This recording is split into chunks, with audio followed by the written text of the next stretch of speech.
गणित की कार्यशाला में आप सभी प्रशिक्षुओं का स्वागत है। आज हम लोग इकाई 13 के अंतर्गत ही त्रिभुज के कुछ अन्य गुणधर्मों के बारे में अध्ययन करेंगे। और जो यहाँ पे गुणधर्मों का अध्ययन करेंगे वो दो हैं। दो गुणधर्म कौन कौन हैं कि त्रिभुज के तीनों कोण अंतःकोणों का योग 180 अंश होता है और त्रिभुज के किसी बहिष्ठ कोण का मान उसके अभिमुख अंतःकोणों के योग के बराबर होता है। इसको हम रचना के माध्यम से और सिद्ध करके बताएंगे। ठीक है, तो पहले गुणधर्म पर विचार करते हैं। त्रिभुज के तीनों अंतःकोणों का योग 180 अंश होता है। इसके लिए हम एक त्रिभुज का निर्माण करेंगे। तो मान लीजिए हमने एक त्रिभुज बनाया।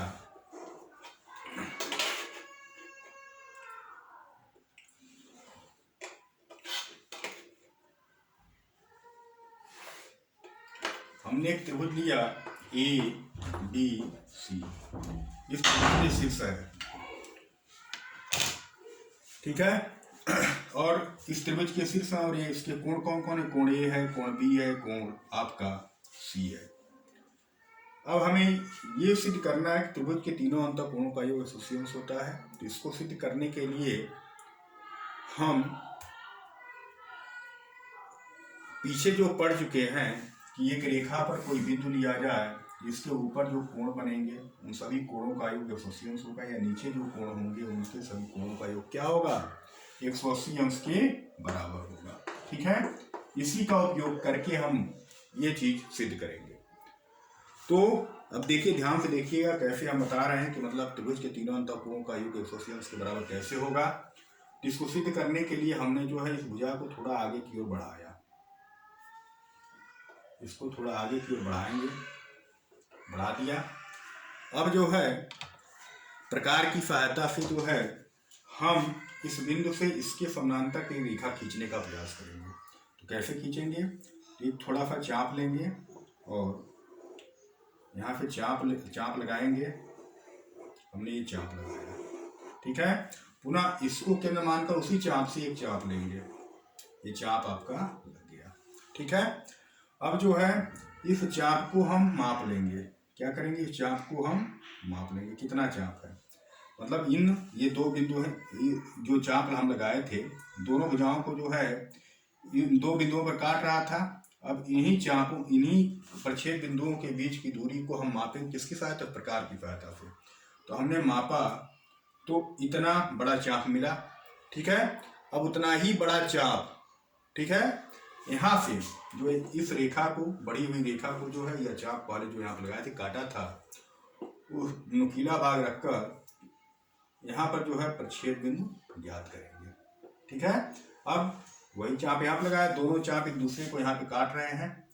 अब इस बिंदु को बिंदु सिरे A से मिलाती हुई एक रेखा खींचेंगे। कोई रेखा खींचने के लिए हमें दो बिंदु होने चाहिए। दो बिंदु मिल गए। अब दोनों बिंदुओं को मिलाती हुई रेखा खींचेंगे। देखिए हमने रेखा खींच दिया और ये जो रेखा प्राप्त होगी ये पहली वाली रेखा के ही समानांतर होगी। क्यों होगी? क्योंकि यहाँ पर जो ये कोण बनेगा इसी के संगत कोण ये भी है। और जब दो समानांतर रेखाओं की तिर्यक रेखा काटती है तो संगत कोण बराबर होते हैं। यह कोण इस कोण के बराबर होगा, ठीक है। तो चूंकि चाप के द्वारा हमने देखा कोण बराबर लिया था, इसलिए ये दोनों रेखाएं क्या हो जाएंगी? समानांतर हो जाएंगी, ठीक है। यानी यह रेखा इस रेखा के समानांतर हो गई। जब दो रेखाएं समानांतर हों और उनको एक तिर्यक रेखा काटे तो हम पीछे पढ़ चुके हैं कि उनके अंत एकांतर कोण बराबर होते हैं, या वाह एकांतर कोण बराबर होते हैं। अंत एकांतर कोण क्या होते हैं? बराबर होते हैं। यानी एकांतर कोण का मतलब ये दोनों कोण आपस में बराबर होंगे। यहाँ पे देखिए यह कोण किसके बराबर हो जाएगा? यह कोण जो है यहाँ पर इसके बराबर हो जाएगा। तो अगर इस कोण को हम मान लें यह 1 है, यह 2 है, यह 3 है, तो यह कोण किसके बराबर होगा? 2 के बराबर होगा, ठीक है। और पुनः जो है देखिए यह कोण जो है कोण 3 किसके एकांतर है? इस कोण के एकांतर कोण है। तो यह 3 जो है यहाँ पर यह भी कोण 3 को ही निरूपित करेगा, ठीक है। अब यहाँ पर नजर आ रहा है कि बिंदु A पर जो है इस रेखा के नीचे 3 कोण बने हुए हैं। कोण 1, कोण 2, कोण 3, ठीक है। चित्र से स्पष्ट है, चित्र से स्पष्ट है कि कोण 1, कोण 2, कोण 3, एक रेखा के नीचे एक और बने कोण हैं, सारे कोण हैं, तो क्या होगा, कोण 1 धन कोण 2 धन कोण 3 का मान क्या होगा, 180 अंश के बराबर होगा। ठीक है, कोण 1, कोण 2 और कोण 3 का योग क्या हो जाएगा, 180 अंश के बराबर होगा। और ये कैसे कोण है, कोण 2 क्या है, इस त्रिभुज का एक अंतःकोण है, कोण 3 क्या है, ये भी इस त्रिभुज का अंतःकोण है, और एक तो पहले से ही है। ठीक है, अर्थात कोण 1 को कोण ए लिख सकते हैं, कोण 2 को कोण बी लिख सकते हैं, और कोण 3 को कोण सी लिख सकते हैं। इसका मान क्या होगा, 180 अंश के बराबर हो गया। तो हमने यहाँ पर आसानी से देख लिया कि त्रिभुज के तीनों अंतःकोणों का योग जो है 180 अंश के बराबर होता है। किसके माध्यम से, रचना के द्वारा। तो आप जो है जब बच्चों को पढ़ाने जाएंगे तो इस प्रकार से जो है आसानी से रचना के द्वारा उन्हें बता देंगे कि त्रिभुज के तीनों अंतःकोणों का योग क्या होता है, 180 अंश के बराबर होता है। अब अगले गुण पे विचार करें। कह रहा है त्रिभुज के किसी बहिष्कोण का मान उसके अभिमुख अंतःकोणों के योग के बराबर होता है। तो बहिष्कोण क्या होते हैं ये बता दें। मान लीजिए कोई आप त्रिभुज लेते हैं, ये मान लीजिए आपका त्रिभुज है, इसका बहिष्कोण क्या होगा, तो जब हम किसी त्रिभुज के भुजा को आगे की तरफ बढ़ाते हैं, भुजा क्या करते हैं, आगे की तरफ हम बढ़ाते हैं। तो मान लीजिए हमने बढ़ाकर जो है आगे की तरफ एक रेखा खींचा। अब जो है यह इसको हमने बढ़ाया तो एक भुजा के साथ जो कोण बनाएगा, एक भुजा के साथ जो कोण बनाएगा, यह रेखा बड़ी हुई भाग वाली रेखा, यही जो है त्रिभुज का एक बहिष्कोण कहलाएगा। क्या कहलाएगा, ये बहिष्कोण होगा। और इसको दिखाना है कि इस बहिष्कोण का मान इसके अभिमुख, इसके विपरीत दिशा में दो अंतःकोण त्रिभुज के कौन है, कोण 1 और कोण ये है। मान लीजिए ए बी सी आपका त्रिभुज था और बीसी के बड़े हुए भाग को हमने आगे की तरफ बढ़ाया तो यहाँ पर बहिष्कोण ये मिला। इस बहिष्कोण का मान दिखाना है कि इन दोनों कोणों के योग के बराबर होता है। ठीक है, तो इसको हम कैसे दिखाएंगे, यानी जैसे मान लीजिए यह कोण आपका जो है बहिष्कोण को आप कैसे, इस कोण को कैसे इंडिकेट करेंगे, मतलब सभी कोणों को इंडिकेट करना हो तो कोण ए को कैसे इंडिकेट करेंगे, तो कोण बी ए सी कहेंगे। कोण बी ए सी किसके बराबर है, कोण ए के बराबर है। कोण इसको इंडिकेट करना होगा तो कैसे करें, कोण ए बी सी किसके बराबर, कोण बी के बराबर है। इसे सी ए बी भी लिखा जा सकता है, सी बी ए भी लिखा जा सकता है उल्टे क्रम में। यही जो है कोण सी बी ए बी बनेगा। ठीक है, कोण सी को लिखना हो तो सी बीच में होगा, ए सी बी कहें, बराबर कहें बी सी ए बी कह सकते हैं। बराबर कोण किसको प्रदर्शित करेगा, कोण सी को प्रदर्शित करेगा। ठीक है, अब हमें ये दिखाना है कि इस कोण का मान, यानी बहिष्कोण मान लीजिए आपका जो है बिंदु डी हो गया, बड़ा हुआ भाग डी बिंदु पर काटता है, बिंदु डी हो गया।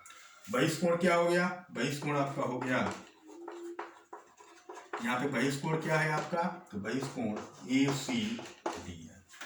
तो आपको सिद्ध करना है कि इस कोण का मान इसके अंतः अभिमुख दोनों कोणों के योग के बराबर होगा। ठीक है, तो अब कैसे सिद्ध करेंगे, सिद्ध करने के लिए हम कहाँ से चलते हैं ये चीज आपको बता देते हैं। पहले लिखते हैं दिया है, क्या दिया है, दिया है, तो दिया है आपका त्रिभुज ए बी सी का बहिष्कोण क्या है, बहिष्कोण कोण ए सी डी है, ए सी डी है, ये हम ले लेंगे। क्या सिद्ध करना है, सिद्ध करना है कि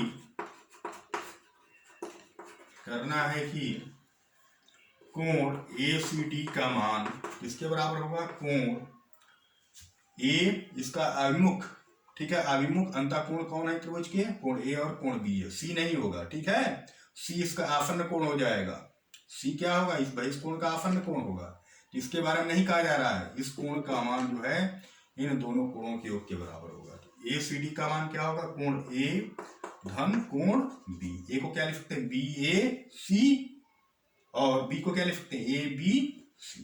ठीक है, तो हम शॉर्टकट में लिखा कि कोण ए धन कोण बी के योग के बराबर होगा। अब सिद्ध करने के लिए प्रमाण देते हैं, क्योंकि रचना एक कॉन्सेप्ट होता है, रचना यदि आवश्यकता होता है रचना करते हैं, क्योंकि यहाँ पे आवश्यकता नहीं है रचना नहीं करेंगे। अब हम प्रमाण देंगे, उत्पत्ति लिखेंगे, प्रमाण क्या देंगे।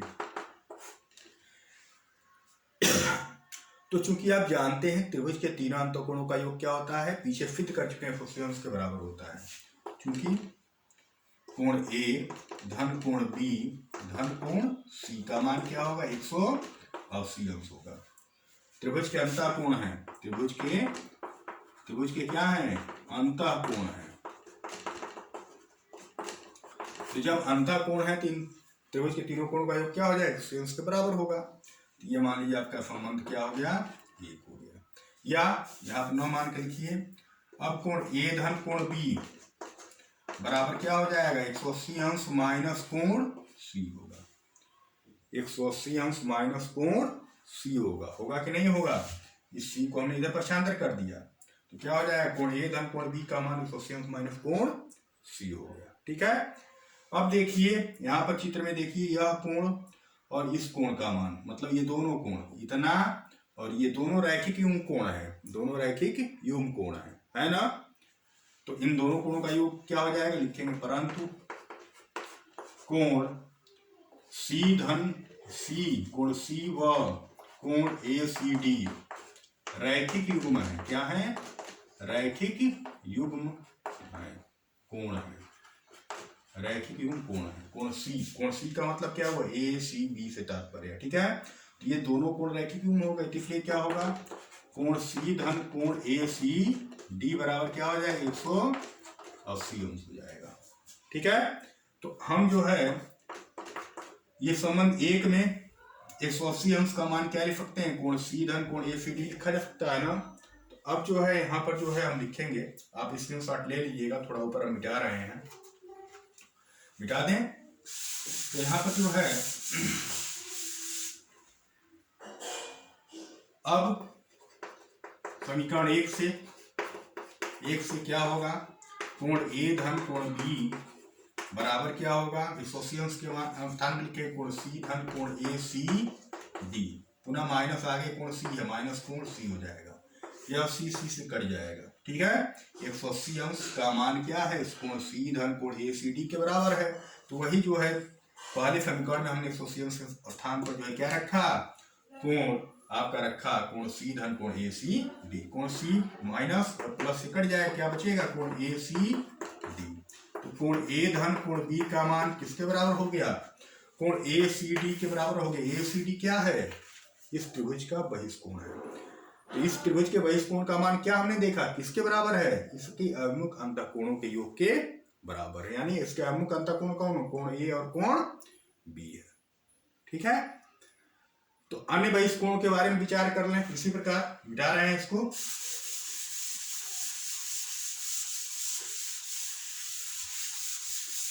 इसी प्रकार मान लीजिए आपका ये त्रिभुज था, ये आपका ए बी सी था और ये जो है यहाँ पर डी था।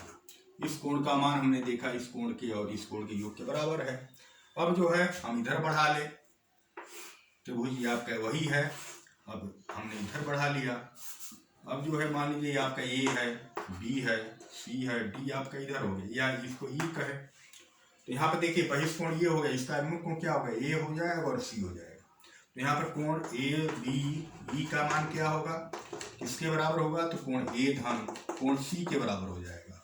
ठीक है। इस त्रिभुज के लिए बहिष्कोण ये हो गया, इसका मान किसके बराबर होगा, इसके अभिमुख अंतःकोण। अभिमुख अंतःकोण कौन कौन है, कोण ए और कोण सी है। ठीक है। अब मान लीजिए दूसरे भुजा को इसको बढ़ा लीजिए, दूसरे भुजा को हम बढ़ा लेते हैं। सपोज कर लीजिए हम यहाँ पर बढ़ा लेते हैं और सपोज कर इसको बढ़ा लें। इसको बढ़ाने पर अब यह कोण जो है क्या हो जाएगा, यह बहिष्कोण हो जाएगा। यह क्या होगा, यहाँ पर भी यह बहिष्कोण बनेगा। समझ में आ रहा है। इस बहिष्कोण का भी मान क्या होगा, ए धन सी के योग के ही बराबर होगा। यदि हम इसको इधर बढ़ा लें तो यहाँ पर जो कोण बनेगा इसका मान क्या हो जाएगा, इसका मान जो है, और पुनः कोण इसके अभिमुख अंतःकोण कौन कौन कौन कौन कौन है, कोण सी है और कोण बी है। समझ में आ रहा है। तो इस त्रिभुज के जितने भी बहिष्कोण बनेंगे, एक इधर भी बढ़ाएं तो ये भी बहिष्कोण आपका बनेगा। इस बहिष्कोण का भी मान क्या होगा, बी धन सी के योग के ही बराबर होगा।